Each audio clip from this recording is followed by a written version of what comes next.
అనంతపురం శ్రీ సత్యసాయి జిల్లాలో సుమన్ టీవీ ప్రారంభోత్సవం సందర్భంగా ఈ కార్యక్రమానికి విచ్చేసినటువంటి శ్రీ సత్యసాయి జిల్లా సిపిఐ జిల్లా కార్యదర్శి వేమయ్య యాదవ్ గారు జిల్లా అభివృద్ధి కోసం చాలా రకాల ప్రజా ఉద్యమాలు నిర్వహించినటువంటి వ్యక్తి, ఇంటెలెక్చువల్ పర్సనాలిటీ వేమయ్య యాదవ్ గారు ఉన్నారు. సార్ చెప్పండి, సుమన్ టీవీ కార్యక్రమాల పట్ల మీ స్పందన.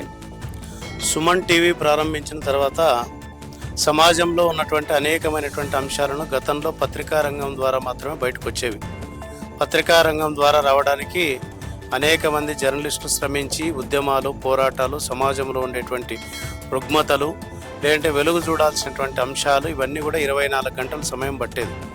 కానీ ఈ డిజిటలైజేషన్ అయిన తర్వాత గత కొంతకాలంలో ఈ వచ్చినటువంటి మీడియా రంగంలో వచ్చినటువంటి విప్లవాత్మకమైనటువంటి మార్పుల్లో భాగంగా సుమన్ టీవీ దాన్ని అందిపుచ్చుకొని అనేకమైనటువంటి అంశాలను ఎప్పటికప్పుడు ప్రజానికానికి దగ్గర చేరువయ్యేటువంటి పద్ధతుల్లో ఈ అనేకమైనటువంటి అంశాలను ప్రజలకు దగ్గరగా చేరవేర్చేందుకు ప్రయత్నం చేస్తూ ఉంది.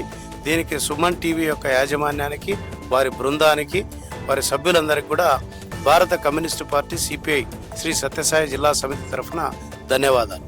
ముఖ్యంగా ఈ అనంతపురం శ్రీ సత్యసాయి జిల్లాలకు సంబంధించి, ఈ అభివృద్ధికి సంబంధించి మీరు ఎలాంటి కథనాలు రావాలని కూడా మీరు ఆశిస్తాం? సత్యసాయి జిల్లా, ఉమ్మడి అనంతపురం జిల్లా గురించి ఇప్పుడే నేను బయట సుమన్ టీవీ వాళ్ళు వేస్తూ ఉన్నారు.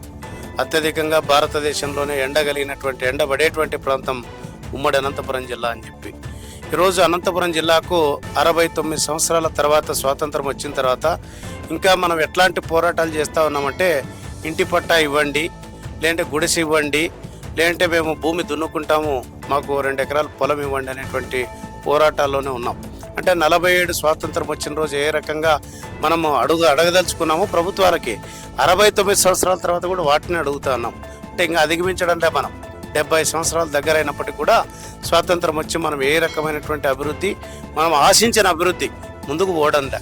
ఇప్పటికే రాయలసీమ ప్రాంతంలో అనేక మంది ముఖ్యమంత్రులు అయినప్పటికీ కూడా 1970వ దశకంలో ఇక్కడ ఏదైతే కృష్ణా నదీ జలాలు ఈ ప్రాంతానికి మళ్లించడం ద్వారా ఈ ప్రాంతం సస్యశ్యామలం అవుతుందనేటువంటి యొక్క దృఢమైనటువంటి భావం కలిగి ఉందో, ఆ భావం కూడా ఈ రోజుకి పూర్తి కాలే.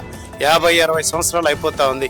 ఇప్పటికి కూడా ఎన్టీ రామారావు గారు, తర్వాత చంద్రబాబు నాయుడు గారు, రాజశేఖర రెడ్డి గారు, కిరణ్ కుమార్ రెడ్డి గారు, రోషయ్య గారు, జగన్ గారు, ఇప్పుడు చంద్రబాబు నాయుడు గారు ఈ ప్రాజెక్టుకు 100 టీఎంసీల నీళ్లకు సంబంధించినటువంటి అంశం కానీ ఖచ్చితంగా వచ్చేటువంటి పద్ధతుల్లో పాలక పార్టీలు కూడా ఆలోచన చేయాలని చెప్పి ప్రజలు కూడా ఆ రకమైనటువంటి ఉద్యమాలకు, లేదంటే ఆ రకమైనటువంటి డిమాండ్లు నెరవేర్చుకోవడానికి ముందుకు సాగాలని కూడా ఈ సందర్భంగా కోరుతా ఉన్నాం. థ్యాంక్ యూ వేమయ్య గారు, థ్యాంక్ యూ వెరీ మచ్.